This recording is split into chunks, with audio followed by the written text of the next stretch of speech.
Hey guys, welcome back. So now I was just thinking, with 2019 finally here and films like Captain Marvel just around the corner and us finally getting Skrulls in the films, I was just kind of thinking like, man, let's talk about a bit more with Secret Invasion and really get into that what if story that showed us what would have happened had the Skrulls won.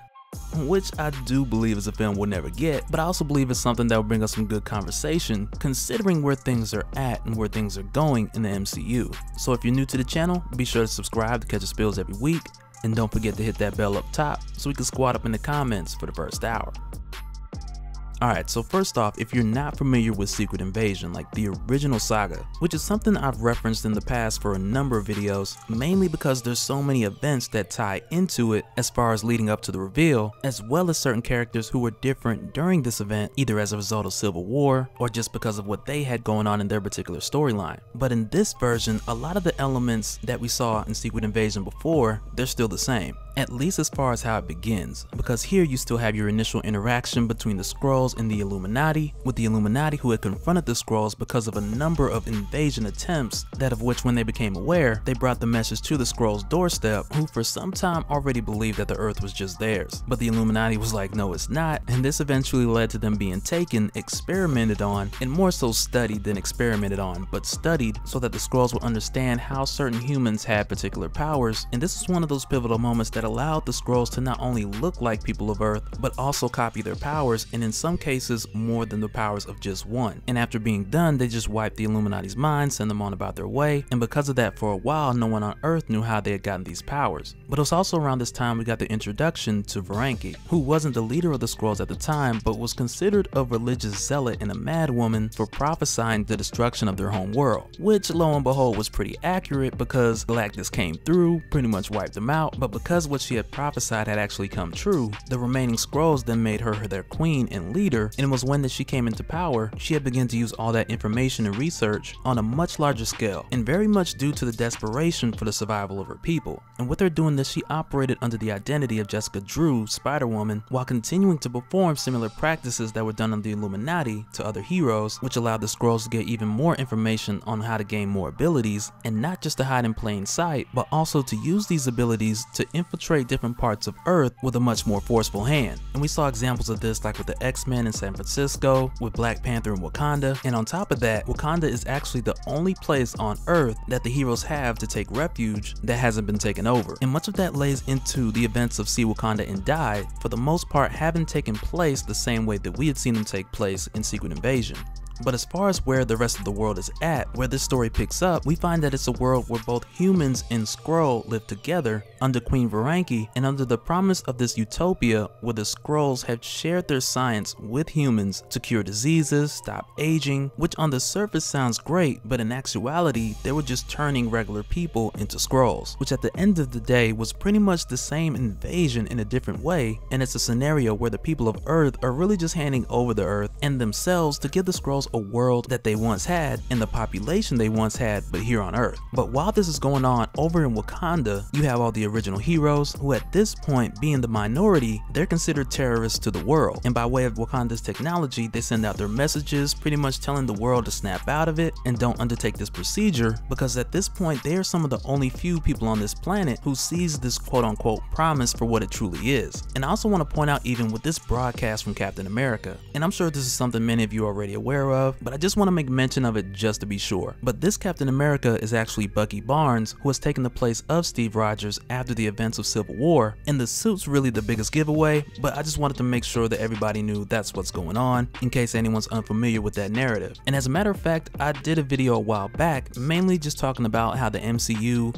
is turning Bucky into Captain America, and I know there's been a lot of back and forth of whether it be Falcon or whether it be Bucky, and at this point we've come to a place where even if the Russo brothers say something, we still got to take that with a grain of salt. But I do have a link down in the description if you want to get more caught up on how that went down in the comics, because much of my reasoning for believing that it's going to be Bucky instead of Falcon, I base much of that on the Russo brothers films, taking a lot of inspiration from these exact comics, which eventually lead to Bucky Barnes becoming the new Captain America. But as far as Queen Wakanda, whose head counselor and lover, coincidentally, is none other than Norman Osborn, who also has been converted at this time and is using his methods of persuasion to guide Quivaranki to heed his advice and use her power to do his bidding, which is even easier for him to do with him being a Skrull and being able to change shapes. So in this case, where he causes a terrorist attack and blames it on the heroes of Wakanda, he doesn't necessarily have to go through too much trouble to get this done. And because this new world order is pretty much one of peace and there really hasn't been much violence since the humans have been turning into Skrulls and other humans had just been agreeing to coexist, Quivaranki agrees with Osborn, seeing this attack as a threat to the new world order, and not long after, because of Norman Osborn's request, she then orders an attack on Wakanda. But what's pretty crazy here is that Norman Osborn, in either rendition that you read of Secret Invasion, he finds a way to take the circumstances to put himself in a position of power. And even so, in doing in this case, becoming the first man, what do you call the first lady if it's a dude? Let me know down in the comments because I'm not sure. Wrong answers only. No, I'm just playing, but just let me know in the comments. But yeah, but much like in Secret Invasion, the way that it actually went down in the main universe, when the Secret Invasion ended, Norman Osborn's actions were quite the opposite. Because when the heroes came to the point to where they were about to kill the Skrull Queen, Norman Osborn made sure that he was the one who delivered the killing blow in front of the media, in front of the world, which made him the hero, and as a result, he then became the director of S.H.I.E.L.D., taking the place of Tony Stark, who more or less was one of the main persons to blame for the previous success of the invasion in the main continuity. Because at the time, with him being director of S.H.I.E.L.D., once the Skrulls hacked him, they then had access to take down all of Earth's defenses. But getting back to the narrative, and just to be clear, this whole situation is happening on a different Earth, and to be more specific is Earth 10021, and the events taking place are really just the observations of Uatu the Watcher, who can see all these different realities and witnesses countless different worlds with multiple and infinite outcomes. But when we get back to the story, we follow up with Wolverine, who has just arrived in Wakanda and just arriving in from San Francisco, which at the time is where the X-Men were based, and that's something I talked about more in my Wolverine Becomes a Vampire video. That link's below as well. But when Logan arrives here with Hank McCoy's Skrull-laced legacy virus, which is really like your next step in stopping the Skrulls, we find out that Wolverine was the only one to make it out of there. And at this point, like with the exception of Storm, all the other X-Men are dead. Like, they were just slaughtered. And when Wolverine brings this virus to the other heroes, in a way he still kind of has some resentment for Storm because of her spending her time in Wakanda with Black Panther, and part of him feels like had she been there, then they probably would have had more survivors, or they probably could have won. But I'd have to argue, like, you know, because the way the universe set up, I doubt it. But the new problem that they're faced with here is, one, how do they use this virus without killing the humans who have converted into Skrulls, and only kill the Skrulls who have invaded? And at this point, with Hank McCoy being dead, and at this point Reed Richards is also dead, who in the original story played a huge part in even telling who was a Skrull and who wasn't. But because of this really limits the amount of minds that they have that are specifically qualified to modify this virus and make it work. And at this point, you mainly have Peter Parker, Dwayne Taylor from the New Warriors, Iron Man and Blue Marvel, and this ultimately comes to the place of Iron Man saying that he's found a solution, he's extremely confident it'll work, so don't worry about it. But when this happens, they also get attacked, like a crazy attack, which is the same that I mentioned earlier that was ordered by Quivaranki. And I gotta say, like, when this attack happened, even though it wasn't like your actual heroes versus your actual heroes, it was still pretty crazy to watch, much like many of the other battles we had seen in the original Secret Invasion. But I feel like this just gave us a little extra. And with what I mentioned before about the Skrulls copying the powers of certain heroes, I just want to make sure that it's clear that even though that they've done that this does not give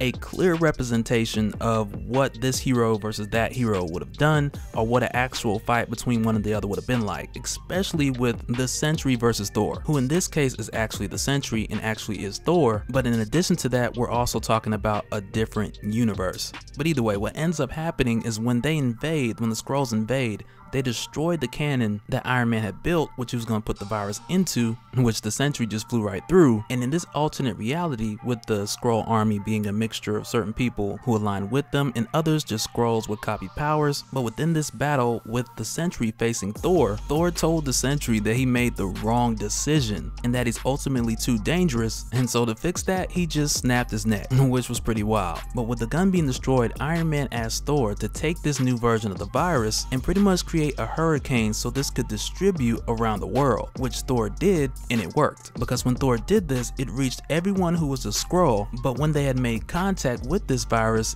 it killed all of them. And I mean everybody, whether they were converted into a Skrull or whether they had been Skrulls the whole time. And it didn't matter whether they were malicious or if they were a Skrull that at one point tried to help, they all were killed. Well, all for the exception of one. And that one, you guessed it, was Norman Osborn, who had been going back and forth to Wakanda with the assistance from Peter Parker, who was already there, and orchestrated this entire plan as a way to cleanse all the Skrulls from the Earth because he believed that they were controlling everyone, including himself. And by playing both sides and getting this attack on Wakanda to happen, he was able to get them to destroy this gun, which was a prop, and easily take the place of Iron Man, who had been drinking at the time, which was a habit he'd slipped back into, mostly out of self-blame for the world coming to the place that it has. But also his endgame in all of this was to have the world see the Avengers as world terrorists because he was able to get them to eventually throw the killing blow. And this is pretty ironic because, once again, when I'd emphasized about Bucky Barnes being Captain America at this time, and one of the reasons why I'd really like to see Bucky become Captain America on the big screen is because he's not perfect. And there's moments where Captain America would never cross the line, but Bucky would. And this is one of them because when Norman Osborn believes that he's gotten away with everything and the Avengers are about to be arrested as world criminals,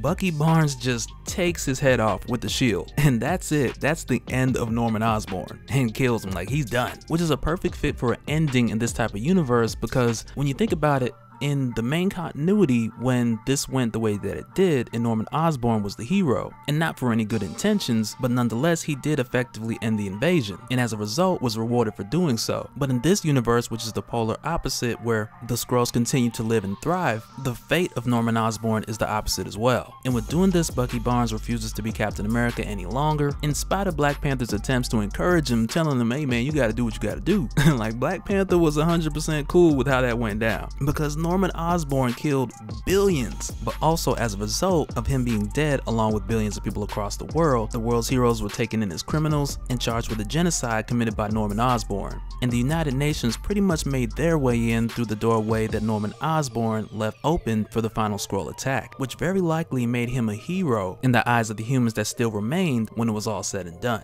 But that'll do it for this one, guys. Let me know your thoughts down below and we'll do it again in the next one. Alright, later.